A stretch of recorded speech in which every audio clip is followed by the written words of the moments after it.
Good evening, everybody, and welcome to Boston Balling. I'm your host, Gabby Hurlbut. We're here with another week, another episode of the show. I hope everyone had a fantastic week last week, having a great start to the week this week. It was really cold today, like 20 degrees, which I was not happy about at all because it's almost April now. So I'm kind of ready to just move on from winter, move on to the spring weather. I don't know about everybody else here in the Northeast, but I'm definitely getting sick of that.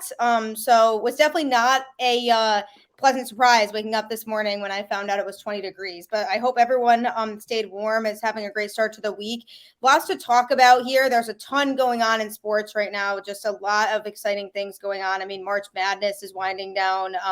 That's been crazy so far. Obviously, NBA season, regular season is starting to come to a close. Teams are kind of solidifying all of their playoff seedings and everything fun like that. So we're really getting into a good time to be a sports fan right now. Particularly a Boston fan. So speaking of basketball, everything going on. I have a really exciting guest with me today. He does really, really good Celtics coverage. Going to have him talk a little bit about kind of himself, what he does do, but does really, really good Celtics coverage. And I'm looking forward to having him. I hope you guys are excited to have him as well. So here he is. How are you doing today? I'm good, Gabby. Thank you for having me on. I appreciate it. You're welcome. Yeah, awesome. I appreciate you coming on. I sorry, I totally just realized I forgot to even say your name. But It's yeah, all right. no. So why don't you just talk to us a little bit about kind of yourself, what you do, how you got involved in working in sports before we kind of start.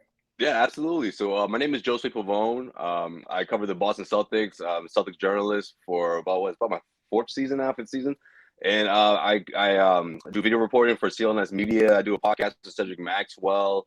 And I write for heavy.com. I cover the Celtics, also a little bit of NBA talk in there as well, but mostly Celtics is my primary focus. And yeah, it's been one heck of a season, as you can imagine. This team has done a complete 180. Man, I've never seen not just the Celtics, but I've never seen any NBA team doing 180 the way this team has. But I mean, right now things are looking a little bleak. The Robert Williams news isn't great. It's a massive loss for the Celtics, but obviously I can't wait to see how this thing unfolds and how they're going to be able to pull this off with or without him. Yeah, and that's obviously, the biggest Celtics news going on right now. And I think you put it really well when you said they did take a complete 180 because earlier on in the season, I'd say even around Christmas, people were just ready to write this season off and be like, yeah, this team is not going to the playoffs. They were not playing well. There were a lot of concerns, a lot of issues, but I think we all knew that they could eventually get to this point and be the team that they are playing like they're playing now. It took a couple trade deadline moves. It took just them kind of really starting to click. It took Ime, I think, to starting to figure things out from a coaching standpoint. And they really started to click and put things together to really turn things around. And it's been an exciting team to watch, especially really these last couple months. I mean, this has been a team that's been so fun to watch, and they're beating good teams and they're showing that they can compete. And, that's really exciting. But obviously, this news from yesterday wasn't great. I mean, Robert Williams obviously has been a huge factor on defense and also offensively. I mean, it's kind of hard to replace the guy in terms of his productivity with the team. So how concerned are you about that for down the stretch and into the postseason? I'm pretty concerned, Gabby, if I'm being completely honest, just because the East is so top heavy, right? And of course everything is so close, so it's hard to tell from now, even though we're only a couple of weeks away from the playoffs, who that first round matchup is going to be, how things are going to break for the Celtics. I mean, they dropped one game, Monday night, and all of a sudden they're in fourth place. I mean, that's how close things are, And of course, the news of Robert Williams drops right after they just grabbed first place, or at least they were tied for it. And now this matchup against the Miami Heat, means a whole lot for this team. So it'll be interesting to see how they're able to bounce back without him, because of course he will not be available against the Heat, and he could be out for the entire season. Now, in terms of them making a deep playoff run, I don't know, Gabby. They're gonna have to convince me still that they're gonna still be able to do or pull off a deep playoff run. I don't think this team is doomed in the first round, though. That's the silver lining here. If Robert Williams gets the procedure that has him out for the next 3 to 4 weeks, maybe you see him make a return during the second round matchup for the Celtics. But during the first round, I still think it's not going to be easy for the Celtics, but I think they have a chance to pull through. The Brooklyn Nets is obviously a big question mark there. Even without Rob, I still think the Celtics have a chance against the Nets. It's going to be tough, but outside of the Brooklyn Nets, I do like their chances against any of those teams in the bottom tier. Even if it is the Brooklyn Nets, but well, I don't know. Brooklyn's the only one I'm afraid of. I'm going to say, all right, for first round matchup for the Celtics. But moving forward, I mean, this team as a defensive identity, they're still there. I mean, the effort is still there. I still think 1 through 5, it's a really tough matchup for any team facing the Celtics. I think Al Horford in the front court has a lot to do with that. Although he hasn't been the main guy anchoring the defense, he's been in that supporting role, and it was perfect for him, right? It was ideal. It was in a situation where he didn't have to be the third or fourth best player out there, but as long as he was the second or third best defender, it made all the difference, in my opinion. So you're gonna need a little bit more from Al, with Rob Williams out of that lineup. But then you have guys like Daniel Tice, and that's exactly why you brought it up, in terms of the trade that they made. That's exactly why the Celtics brought in someone like Daniel Tice for situations like this. He was sort of the Rob insurance, if you will, right? Because Rob he's had a history of not being healthy. And you finally get that full season of him, fully healthy. You see how incredibly, how he's who he's become in the last couple of years. He's made these significant strides as one of the better, or if not the better, one of the better defending big men. And for him to go down, it's just a huge loss. There's no other way to slice it. But this team's defense, I still think, is strong enough to get them through the first round. But if we're talking about a deeper playoff run where they make it to the Eastern Conference Finals, I still think this team's going to need Rob, because you're going to run into a Miami. That's a tough matchup, or even the top teams in the East. Whether it was Miami, whether it was Philadelphia, whether it's Milwaukee. I mean, those are my big three. Those are tough matches for the Celtics, for them to pull off without Rob. Yeah, I mean, and that's why it was such a tough blow, because I think Celtics fans were on such a high going into yesterday, really, because they jumped into first place. You know what I mean? Or the day before that, literally. Right. So it's like, oh yes, like first place in the East, like this is great. And then of course, like the next day, that news comes out about Rob, and it's like, oh, now like everything, that entire mood like goes all the way back down, because it's like, oh crap, like what are we gonna do now? It's like I should saw this coming, right? Every year it's somebody. Last year was Jalen. The years of Kyrie, it was Kyrie, Gordon Hayward, Isaiah Thomas. I mean, you can go down the line. It's always somebody significant. And this year it looks like it's Robert Williams. Exactly. Yeah. That was funny you said that too, because I was literally, the first thing I thought of was like, oh, this was just like last year when Jaylen Brown went down too, shortly before the postseason. And like, that's when Celtics fans knew they didn't really have a shot last year, because there was like, there's no way we can make a deep playoff run without Jaylen Brown. And so I think it's a relatively similar situation here, because Rob has just proven to be such an important part of this team, that it's like it's going to be really tough to face, like you said, some of those really tougher teams in the East. I do think, in terms of a first round matchup, I think it depends who they get in the first round, whether they can get past that. I think you're right. I think defensively, I feel really good about whoever they do play in the first round.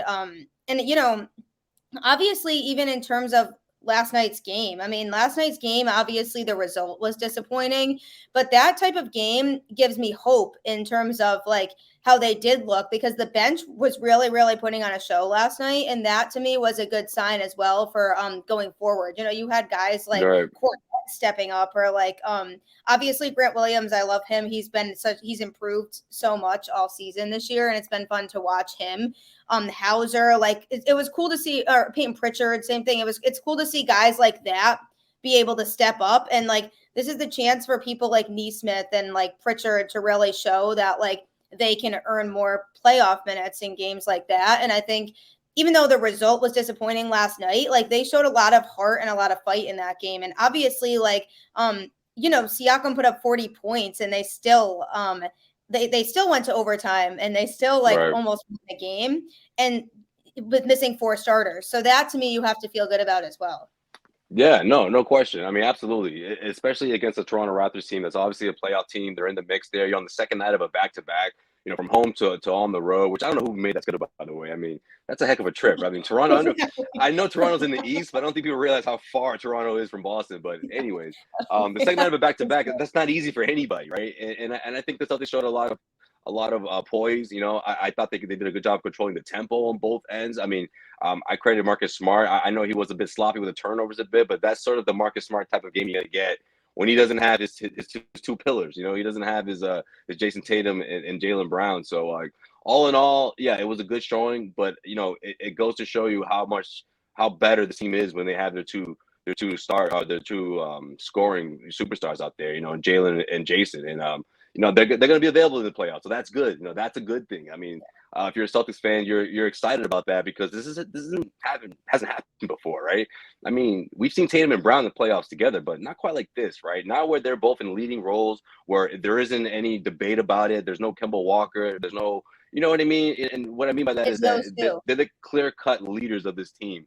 And that's been the narrative all year long. I mean, shit, that was part of the reason why people were wondering if these two could even figure it out. If maybe that was the problem here, that this 500 team couldn't get out of their own way because maybe there was too many, you know, cooks in the kitchen, or maybe there was, you know, redundancy at that wing spot. But they've proven that's not the case. You know, that they can work together and that they were able to have what I called an uncomfortable conversation earlier this year. Seemed like where they were able to sort of sort things out, make sure that they're all on the same page and move forward. And of course, the results have been tremendous for the Celtics team. Yeah, that's so true, and I think that's what's really making them as scary of a team right now as they are, is because it really is those two stepping into the roles that everybody's been wanting them to step into, and really just being like the two leaders of this team, like those two and then everybody else. And I think that's kind of what we needed to see happen. And obviously, you know, during the season there was the whole crowd that was like, we need to trade one of them, like they can't play well together. And now that narrative is starting to kind of go down the drain too, because now we're seeing that like they can work together and they can play together. And these are the two that are going to help you win a championship. So these are the two that you want to focus on building the team around. And I think we could see that they wanted to do that. And that was the direction they were going in, was to build this team around those two, because they're both still so young too. And it's like, you don't want to get rid of one of those players who obviously are so young and so talented and like still have, you know, obviously, hopefully so much time left with this team. So it's just like, to me, it's like just super exciting to see them finally working together and stepping into the roles that like each of them needs to be put in. Right, and they're thriving at it. You know, it's something that people were questioning, and then now they can say, you know, look at us now. But it's just disappointing that we're not going to see a completely healthy Celtics team, right? I mean, we won't know at least this year, you know, what could have been. But because you know, and then I say that because even if Rob does come back, we're not. It's going to be hard to see the same sort of production, right? I mean, this is the torn meniscus. Like for everyone, it's a bit different, but I'm gonna go on a limb and say that it's going to be hard for him to return to being that same guy, but the Celtics will take that. You know, they'll take you know, a 50% of Robert Williams, and you know, compared to not having him at all. You know, it's a huge loss. But yeah, between Tatum and Brown, it's going to be interesting to see how this team is going to evolve in the playoffs without Rob. You know, especially that first round matchup. You're missing a lot of the defensive end, but also you're going to need a little bit of push on the offensive end. You know, I mean, I know Rob isn't like a huge one of your top tier scorers, but he had a big part of that offense, and I think this is where someone like Daniel Tice can sort of, you know, help pick up the pieces there. You know, you mentioned Grant Williams. Grant Williams has had a tremendous season this year. He's made a significant stride in my opinion, especially on the offensive side. He's one of the Celtics' better 3-point shooters, which 1 year ago someone told me that I would be like, I don't think it's gonna happen, but that's exactly It's true though. you know, that's the guy he's turned into, the player he's turned into, and the Celtics need that guys that can spread the floor. The switching on defense, it's made all the difference. I mean, it doesn't. Opposing teams are starting to find out that it's sort of like a pick your poison sort of situation, right? Whereas like guys or the bigs were able to guard the perimeter, you know, and vice versa. You know, Marcus Smart can bang down low if he has to off the switch. And you know, even though Rob Williams is not going to be out there, you know, it's just tough. You know, like that he covers so much space. He's in so many people's faces, and he's able to, you know, mix and match with so many different opposing teams. So it's gonna be tough. But Daniel Tice, I think, is gonna be you're gonna need some big minutes from him for sure on both ends. Yeah, he's going to be a huge factor. And like you said, that's the reason why he's here. And, you know, it's going to be, I think, obviously, like he was a good addition at the trade deadline. And I think Derek White also has obviously proven that he's been a good addition to the team as well. Like, I think he kind of is one of those people who may not be like the perfect fit for this team, but was enough to the point where he addressed some of the holes and things that they were missing at the trade deadline. And I think the more that you see of him out there, the more he kind of fits in with what the Celtics are trying to do. And so I think I don't really fault Brad Stevens for anything he did at the trade deadline, because the players that he sent out, we kind of expected to be sent out. And it's like, obviously, I like Josh Richardson as a player, but he didn't really fit in ultimately with the Celtics and what they were doing. And so I don't really fault Brad Stevens for anything really that happened at the trade deadline in terms of what he did do. And so far Brad Stevens being in the role that he's in has worked out. And it's like, it doesn't really surprise me that much, because like, obviously, like, he knows this team, you know what I mean? And so to me, him being in that role so far has been a good thing for the Celtics. And I think overall, obviously people were doubting Ime at the beginning of the season too, in terms of his coaching, but I think he's been starting to really do a lot of things better in the second half of the season, really, in terms of his coaching decisions, that I think has made a difference as well. Yeah, I think part of that was one, holding players accountable. I think that was something that they were missing a little last year. And it's not a knock on Brad Stevens. I mean, Brad just wasn't that guy. He's just not going to be that type of coach, right? And I think it's natural for players after 4 or 5 seasons that they'll start to just not listen to the coach as much. I mean, that's just the way the NBA works. I mean, obviously, if you're constantly going to the NBA Finals, that's different. But I just think it got to a point where they just needed a new voice, and the Celtics did a good job in picking Ime. I mean, for Tatum and Brown, it's sort of like the guy they sort of handpicked. I mean, they were consulted on the decision. I don't know if it was the end all be all, but they were involved with it. He has experience with working with them for Team USA. And Marcus Smart was on that team as well. Kemba Walker, so I think obviously they picked the right coach, but it was going to take time. I think those first couple of months, it's hard to get out those habits, right? Those things you're not supposed to, those bad habits, and I think that it was tough for the Celtics to get out of their own way, but Ime did a good job of, one, holding players accountable, and two, I honestly feel like the defense has made all the difference as well, getting everyone to buy into it, right? I mean, that wasn't easy, but he was able to do that, and you got to give credit to Ime for sure. I hope he gets, I don't think he'll win it, but I hope he does receive votes for Coach of the Year. That's well deserving as well, and I hope Marcus is up there for Defensive Player of the Year. I think if there was any year for him to win, I think this would be it. He's the anchor of this defense. He's continued to be that guy while also learning how to be a starting point guard in this league. And he's passed the test with flying colors, in my opinion. Yeah, and people wanted him traded too. Oh man, that drove me crazy. Season. No, but you know what really drove me crazy though? It was like no one had a replacement in mind. Like, just get him out of here. Well, who's gonna be the point guard? I don't know, but just get him out of here. He doesn't need to be here. I'm like, that sounds like you're creating a new problem. Come in and do it. What's that? Yeah. No, nobody could name. It's true. Nobody could name somebody that could actually come in and take over. Right. Yeah. Right. So I was always the guy to say, look, he's earned this opportunity, right? And I don't think Marcus is the kind of point guard who you can just say, all right, halfway through the season, that's it, man, we gave you a shot. It's like, well, wait a minute, he's got to settle into this. These are tough shoes to fill. And if there's one guy I trust to work it out, or at least give it his all, it's Marcus. And now we're starting to see that. Yeah, and even if you were to bring in another point guard, that's a huge loss on defense. You know what I mean? Huge, right. Like that's the type of a situation where it's like, yeah, like obviously he had to learn how to become a starting point guard, which some people weren't patient with, some people were, and now we're starting to see he's really stepping into that role and kind of embracing that role. But defense is really the aspect that he really has shined in here, and it's like, well, who's gonna come in and fill those shoes really on defense if you lose him? You know what I mean? And so that aspect of it, I think people were kind of ignoring a little bit because they were only thinking about it from like that point guard offensive standpoint. But it's like, yeah, then who's going to realistically come in and be able to fill his shoes on defense as well? Because that's his biggest thing here, that like obviously, like you said, he is the driving force of the defense. So that's kind of not replaceable to me. Right. And I don't think anyone knows that or understands that better than Brad Stevens. Like, he's been coaching him for his entire career. And I think he knew what this team needs. And that was to sort of consolidate that bench, right? I think they weren't quite sure which players they were going to keep, which players they're going to trade. And that's fair, right, at the start of the season. But as the season wore on, guys like Romeo, guys like Richardson. Now, Richardson, I thought carved out a good role here, in Boston, but because of, like I said, consolidating that bench meant giving up a piece that a team really would actually want. And look, I'm not trying to just like straight up diss Romeo like that, but let's face it, his value just wasn't, it's just not up there quite yet, Yeah. right?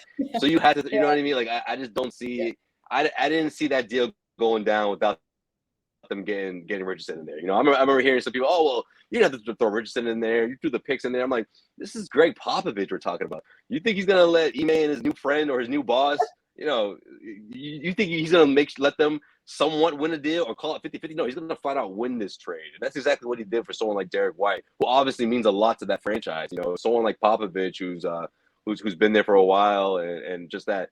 He's such a spur, right? Like he's he's efficient. He plays great defense. He's a ball handler. He's someone that can run the floor and be a floor general. I mean, his 3-point shot has always been what we're seeing right now. It's not it's not efficient. It's not great. He does have his nights, but this is sort of what you see is what you get from Derek White a bit in terms of the whole package and his defense and just being a guy that you can rely on to sort of carry the flow of the offense while giving you that effort on the opposite end. Yeah, and exactly, and that's kind of what we needed. You know what I mean? That was kind of the piece that was Yes. missing at the deadline for sure. Was somebody who could do that, and you could rely on kind of on both ends of the floor to be able to facilitate and kind of get things rolling. Like especially on offense too, he kind of knows like he's kind of a playmaker on offense too. He's like very like aware and kind of knows like where to like where the basketball should be going, like knows how to execute on offense, which is something I really like about the guy. And that's something that I think has really helped get the offense better as well, too, because earlier on in the season, there was a lot of, we'll just toss up threes because we don't really know like what else to do. There wasn't as much of like mixing it up on offense. And I feel like he's been kind of a big part of that in terms of the ball movement overall. Yeah. And just being able to kind of control and understand how to facilitate like real plays on offense. Yeah, and that's exactly what this team needed. People, a lot of the commenters on the Celtics post-game show, CLNS Media, are always like, man, I'm so happy Schroeder's gone. I'm like, well, Schroeder was kind of that guy who he wanted to be like the offensive spark off the bench, but it just wasn't blending in with the program. It's like, wait, we're trying to share the ball here. We're trying to look, we'll give it back to you. And Schroeder's kind of just like, I'll make that call when I feel. You know what I mean? It was like you didn't know who was gonna show up. He was dribbling around a lot, so. Yeah, they needed someone like that, to sort of just to calm things down, especially when the starters are resting. Yeah, exactly. And I know people who were mad about about the starters resting last night. People were like, why are we resting all these people? And I'm like, well, first of all, they're playing back-to-back games. It's like the second of back-to-back games. Like, second of all, like we're getting closer to, playoff time. And also it's like, I mean, it's time to really see like what they really have available for the postseason, like who they can rely on off the bench. And I think that was a good way to kind of see that was last night. And it's like, you can argue like, yeah, did they all have to rest? Maybe not, but I think it was a good indicator of like, who Ime can really rely on coming off of the bench going into the postseason, because that's going to be huge. Like for people like Pritchard or like Neesmith, like players like that who are trying to really earn time still. Like games like this is when they can really show that they deserve that time. And I mean, I love Peyton Pritchard. I've always been a big fan of him. Like even when he was in college all the way until now, like I've just always been a big. Oh, you watched him in Oregon? Person. Cool. Yeah, he was so good at Oregon. And so I've always kind of believed in the kid. And he's shown improvement this year as well. I mean, he's always like, when he comes in, he's tossing up those threes. It's like, yeah, like when he's not in the game now, it's gotten to the point where it's like, where's Peyton Pritchard? You know what I mean? Yeah, he's starting to see the green light a bit. He's never been shy to shoot him, but obviously that heck of a run that he had where he couldn't miss, that was impressive. It was like, oh, so that's how you scored 92 points over the summer. Got you. All right. We didn't see that translate into an NBA game. I mean, obviously not to that extent, but just that outside touch, him finding consistency. It's I going into the season, I always said that's what's going to get him minutes. It's not going to be being a top tier playmaker or being a top tier defender. I'm not quite sure if that's in his game quite yet. At least just being a top tier defender or being someone that you can rely on right off the bench to facilitate. I mean, and also the Celtics had guys like that already, right? They had Schroeder, they have Marcus, they have guys that can do that already. He needed to separate himself out of the pack, and what's this team's been missing all year long, or ever since last year, or the year before that, has been outside shooting. I mean, the Celtics have guys that can make threes, but finding that consistency has been an issue.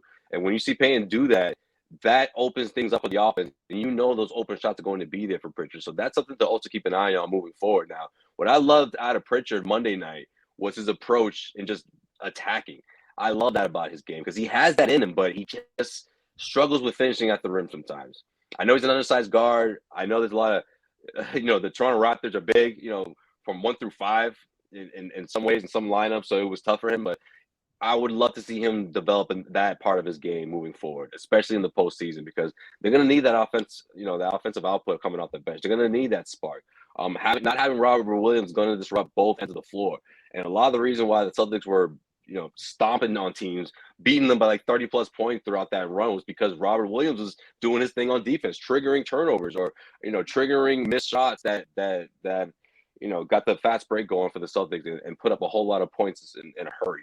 So we know the Celtics can do that, and they're gonna have to tweak things a bit with Rob out of the picture. But look, Peyton Pritchard is somebody I think that can be a spark off the bench, But if he's not connecting on his three pointers, he's not doing a whole lot out there. Hopefully, I'm wrong, but hopefully he can develop that game between now and the playoffs.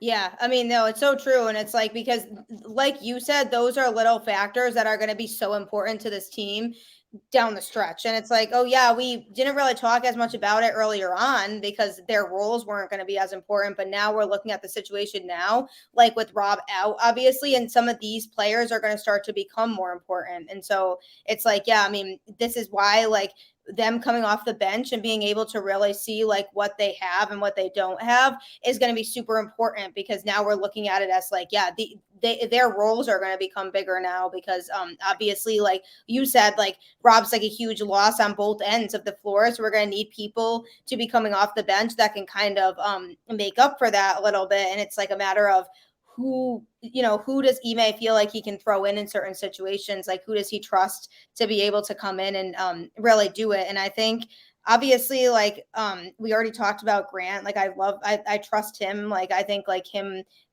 stepping in at any point in the game is somebody who you would want out there.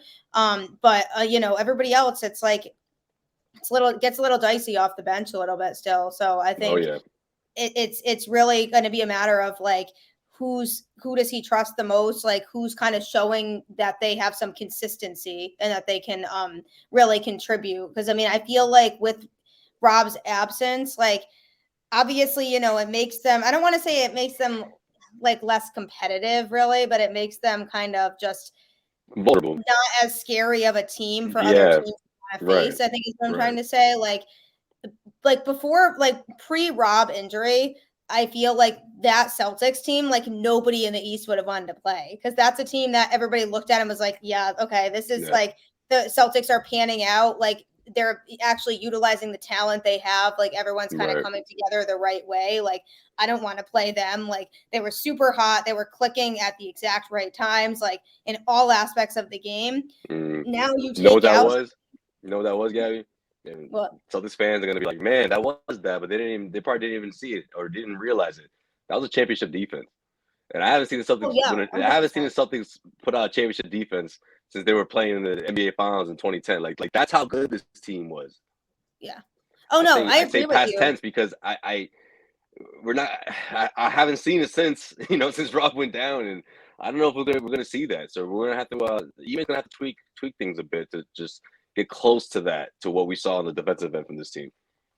Yeah, exactly. And that's the whole thing with the bench too. And it's just like, and the good thing about that run where they were just smoking everybody was that some of these bench players had the opportunity to get more minutes in, which I do think is a good thing as well, because like in the fourth quarter when he would always throw them in and they really were able to get more playing time to really kind of show where they're at, I think was really important, and it's going to be more important now as we go into these late games and into the postseason. Obviously, that's when that all is going to become really important, that they kind of were able to gain some more playing time at that point. But I mean, honestly, for me, if they can survive the first round and then they get Rob back, like I think they do have a shot, but it's definitely, like you said, going to be hard to get back to that. I mean, like pre-Rob injury, it's like pre-Rob injury and post-Rob injury now, which is really sad. But That's what the stats are going pre-Rob to say. injury, like, Watch. do you think that the pre-Rob injury was a team that could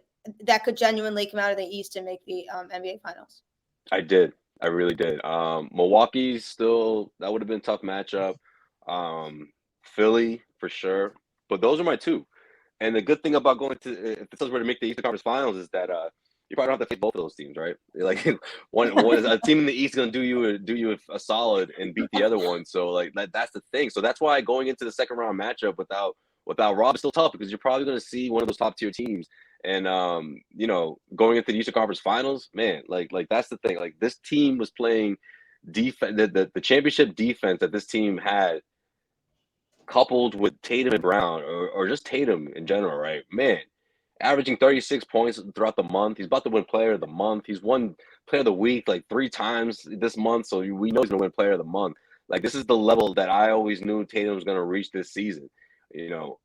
I just didn't know how good the team was going to be around him, and they were way better than I ever expected, for sure. Number one team, number one defense in the NBA, and that energy, I saw that against the Raptors, but you saw what the fourth quarter looks like when you don't have someone like Robert Williams out there. Now, look, again, we talked about it earlier. The entire starting lineup wasn't there, so you got to give them some props for being able to hang in there with the Raptors. Not only hang in there, but you had a legitimate lead, 7-point lead before things turned around. With Fred VanVleet hit a couple of threes, and the rest. You saw the rest.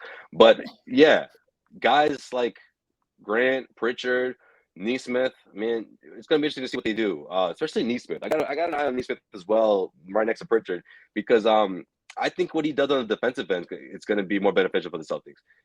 Look, I'm not giving up on the guy as the guy who was touted as the best shooter in the draft, right, a couple of years ago, right? I'm not gonna go down that road and give him a hard time about his inconsistency on offense, because right now I just think his athleticism, what he's able to do, in terms of guarding multiple positions, I like his chances of being one of those guys that you can just rely on to give you 10, 11 minutes and give you just solid defense. Man, I said this on the show the other night. I said it like months ago, but I brought it back because he looked like it again against the Raptors, man. I'm calling him Aaron Ojale. And that's not a knock on Shemi, all right? What I mean by that is Shemi was the guy who gave you solid defense, a little 3-and-D, right? A couple three-pointers when he was feeling it. But for the most part, he was your defender, someone that came off the bench, put his hard hat on, and went out there and guarded those top-tier wing players, or your best power forward, whichever, right? And I think Neesmith could be that guy. I think the Celtics are going to need someone like that, just to sort of stop the bleeding in certain parts of the game, especially in the second quarter before halftime, or, at the end of the third, when the Celtics sometimes they had that awful pattern of coming out of halftime and just not being the team they were in the first half. You're going to need someone like that to just sort of come in there and just close out the third quarter, to close out the second quarter, those middle quarters that used to really drive the Celtics crazy, or at least Celtics fans crazy, earlier in the year. Well, because it was frustrating to watch, because it was like, yeah, they'd start off strong, but then they would not be able to close those out. Or then those third quarters, geez, I mean, those third quarters were always rough, because then they would have a really bad third quarter, and then it was just too late to make up for that in the fourth quarter. So it was just a constant pattern in the first half of the season. And even last night, I mean, again, missing 4 starters, we know the situation, the back-to-back games, all of that, but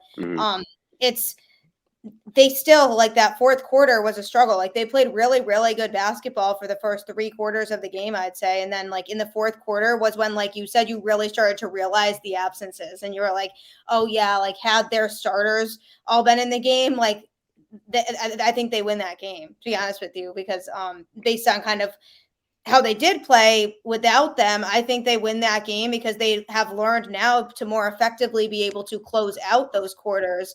And I think you really start to realize what is actually missing and how much of a difference it makes when those guys aren't out there. And that's when you're like, oh, great.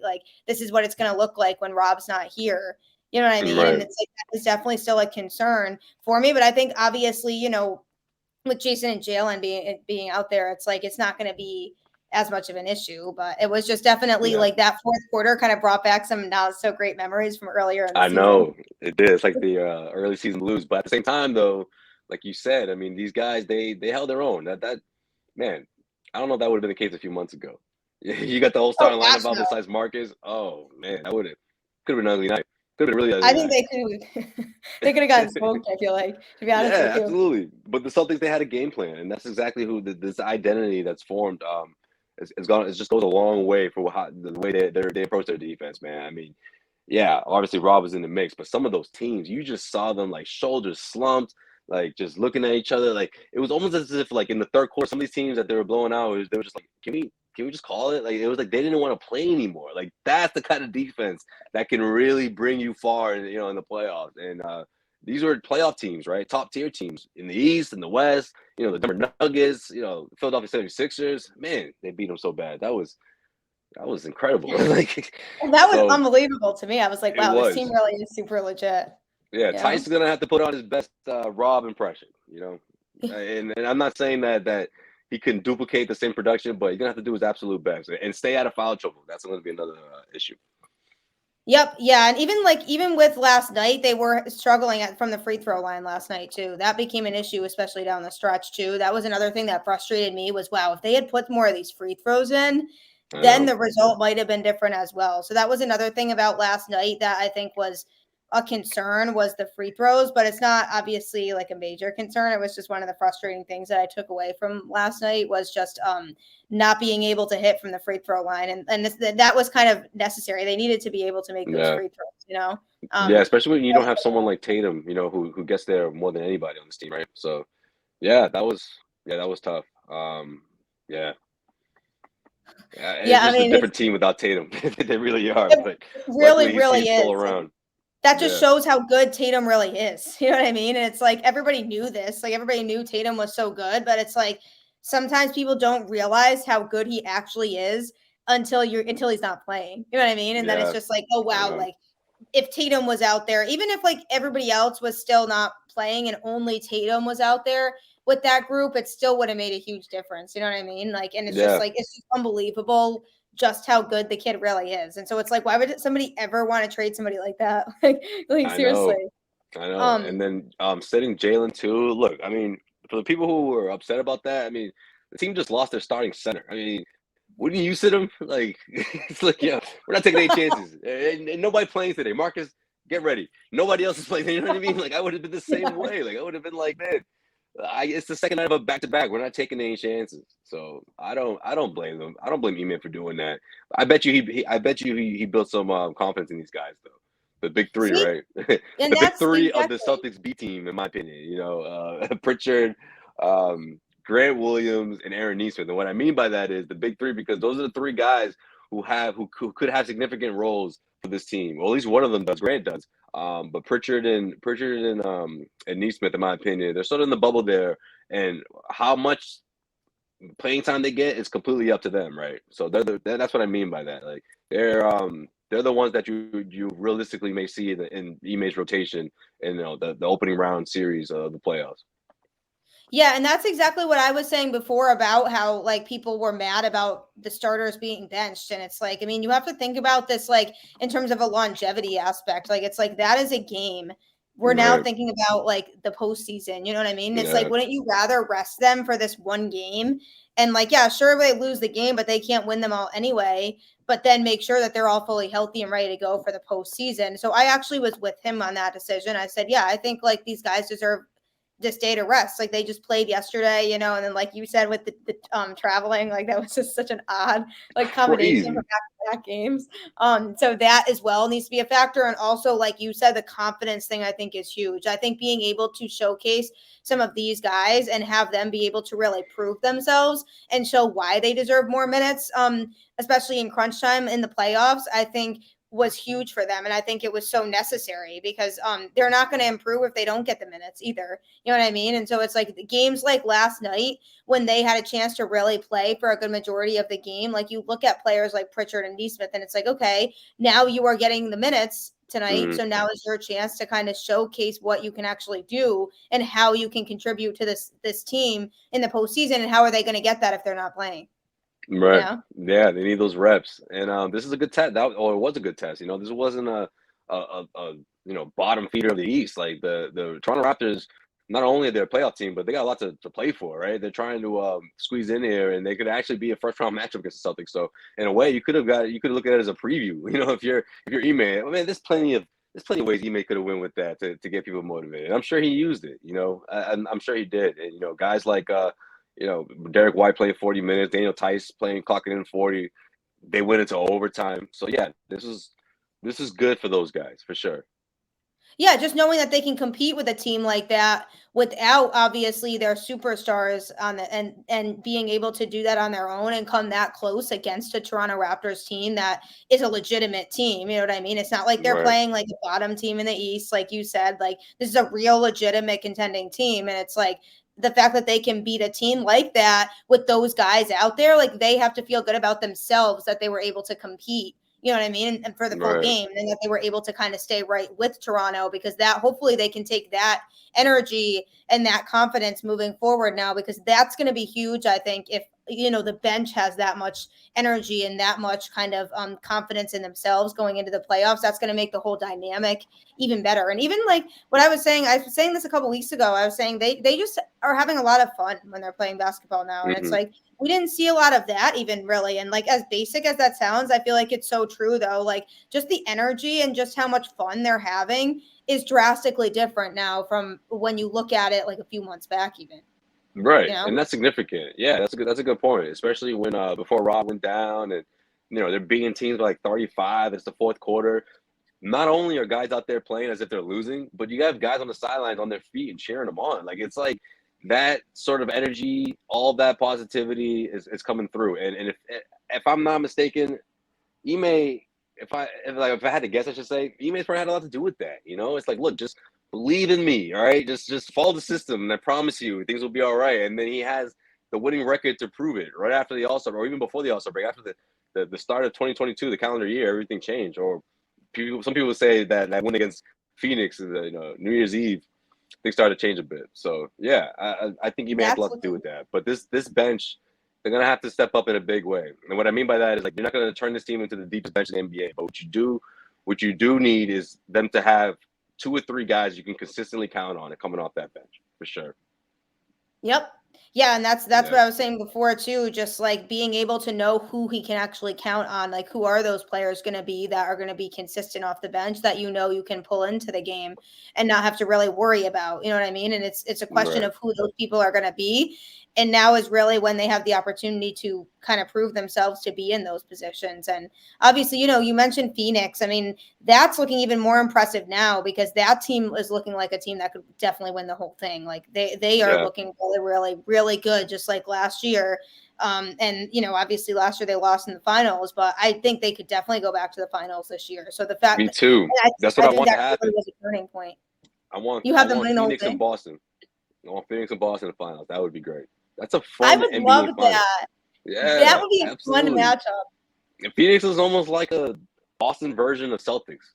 They just don't have the Hall of Fame point guard yet, or not yet. But I don't It's know. so true. I feel like But you, I feel like I'm pushing Marcus into a corner that I didn't mean to push him in, but you know yeah, what I I know you. mean. Like, yeah, like Chris Paul. That's the difference. I mean, in terms of them having like, um, underdogs, and they play gritty defense, and everyone has each other's back. I mean, the Celtics definitely have that same sort of. They share that identity in a sense. The young superstars trying to prove himself, and Devin Booker. There's some you can compare him to Tatum in a way. You can put him in the same conversation. So I would love that NBA Finals for sure, because they're just both they're both ultimate underdogs from their respective conferences. Yeah, that would be super fun though. I think that would be a really, Yeah. really good finals NBA would matchup. hate it though. They want Boston and Golden State. They want to sell. They want the Oh, yeah. viewership to go all the way up, and they want names that people recognize more. Everyday people recognize that don't follow the NBA. But I still would love Phoenix and Boston.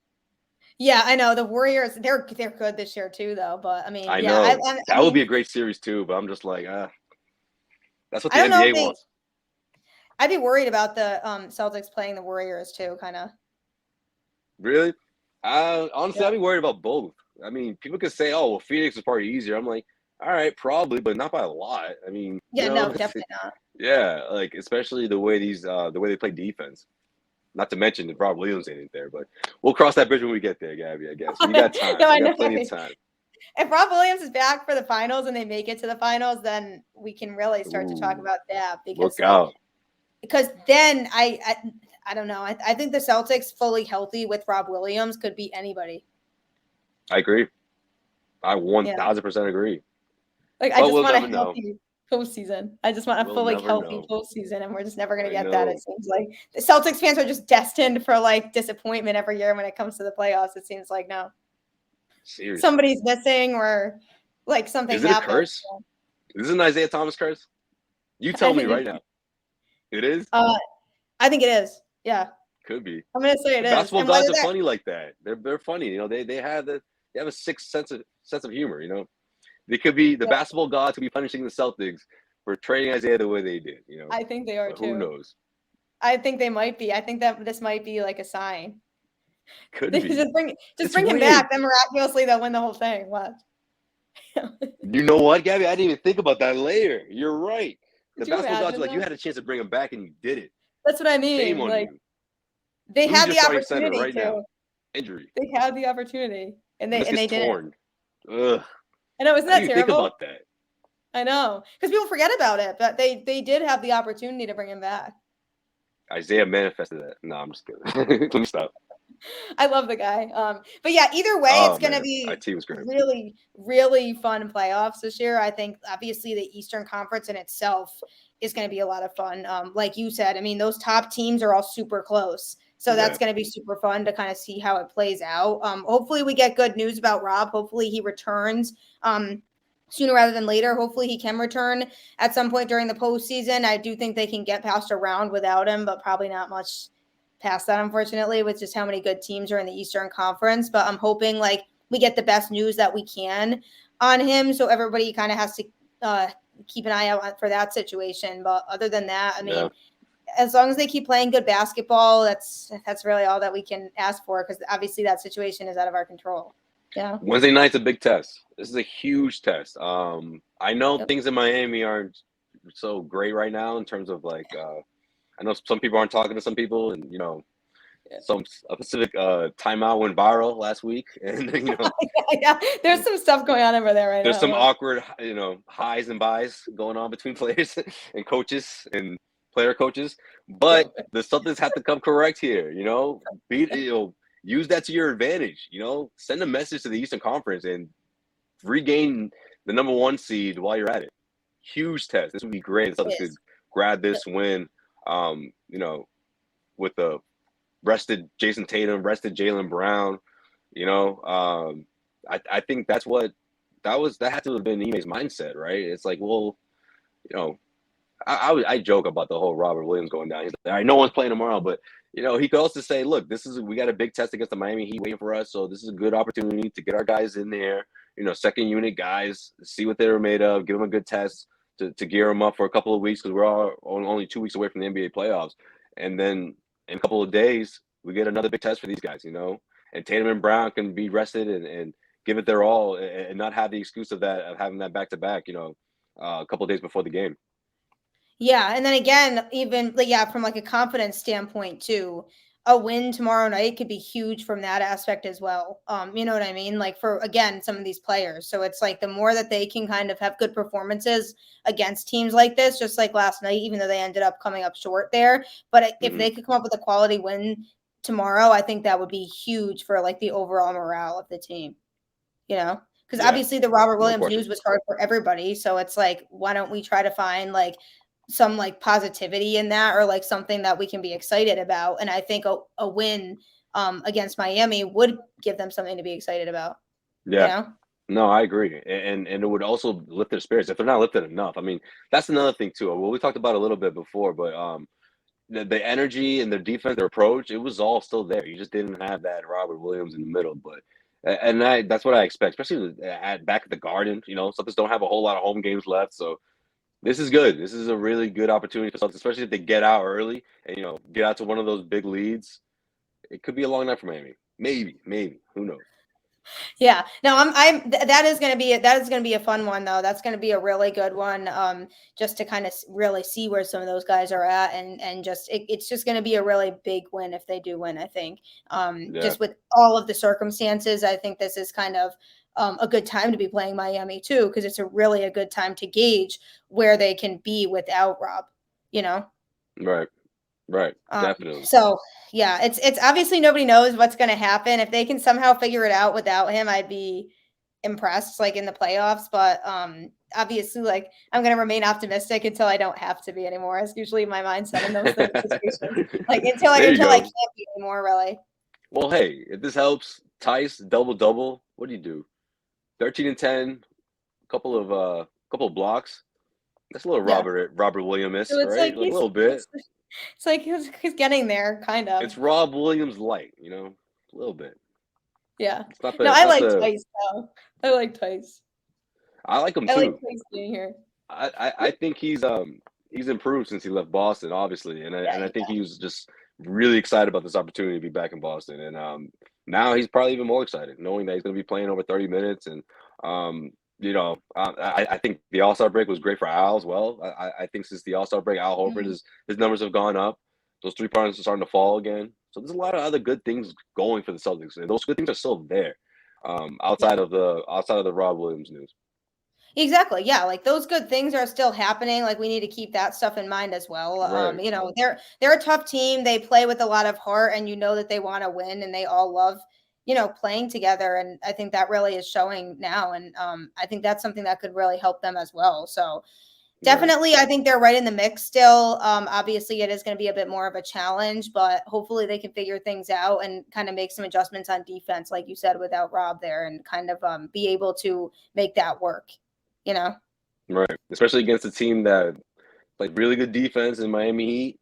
They can run the floor. These guys don't get tired. Their training camp is ridiculous. Like people puke. It's insane. Like I'm getting flashbacks of like high school right now. Like that's the like the right after Thanksgiving break, those High tryouts, those first school week, like this. Oh, that was high brutal. school I sports, yeah, I remember, like, if I wasn't in shape and I came back from, like, a break or something oh and, man, like that first week? Are you kidding yeah. me? Oh, Oh my that was gosh, the worst. I felt so sick. Yeah, so that's what Miami does all the time. Like they Like, it's treat them super like they're still shitty. in high school. Yeah, so and it's good. I was It's like, good for them, why do I do this to myself? Like, I feel like shit right right? now. And then Yeah. sometimes, like high school kids, you get some fighting, during a timeout. But anyways, So true. Yeah, so many interesting memories from high school, but, yeah, I do well, appreciate you hopping on here with me, I though. shouldn't chalk it up to Miami like that, but they have been together for quite some time. So I guess families fight, that happens from time to time, I guess. And absolutely, Gabby, I appreciate That is you a good point. reaching out and inviting me. This is fun. Yeah, that is a good point, by the way, too, though. But That was yeah, no, wild. this was definitely a lot of fun. Everyone definitely check out his content on CLNS Media. It does definitely a really, really good job covering the Celtics. So Thank you. everyone check that out. As always, appreciate everyone tuning into the show. I hope you all have a fantastic rest of your week. Go Celtics, and hope everyone is excited for the rest of the season. So I appreciate you all, and I will catch you all next time.